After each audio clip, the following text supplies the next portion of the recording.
સમસ્ત ગુજરાત બ્રહ્મ સમાજ શહેર એકમ દ્વારા સાર્વજનિક આનંદ મેળો ફનફેર યોજવામાં આવ્યો. સમસ્ત ગુજરાત બ્રહ્મ સમાજ ભરૂચ શહેર એકમ અને યુવા પાંખ દ્વારા પ્રથમવાર સાર્વજનિક આનંદ મેળો ફનફેરનો કાર્યક્રમ યોજવામાં આવ્યો હતો.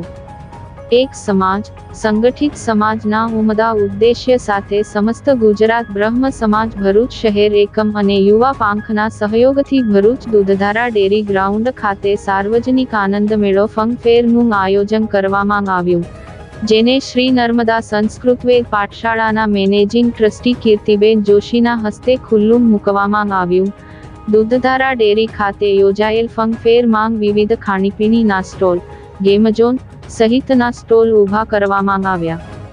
આ પ્રસંગે બ્રહ્મ સમાજના પૂર્વ પ્રમુખો, બ્રહ્મ અગ્રણી રજનીકાંત રાવલ, શહેર એકમના પ્રમુખ હેમંતભાઈ શુક્લ, મહામંત્રી રાજુભાઈ ભટ્ટ, યુવા પાંખના પ્રમુખ હેમલ દવે, એકમના તમામ હોદ્દેદારો સહિતના બ્રહ્મ સમાજના ભૂદેવો તેમજ ભરૂચ શહેરની જનતાએ મોટી સંખ્યામાં ઉપસ્થિત રહી સાર્વજનિક આનંદ મેળો ફનફેરની મજા માણી હતી.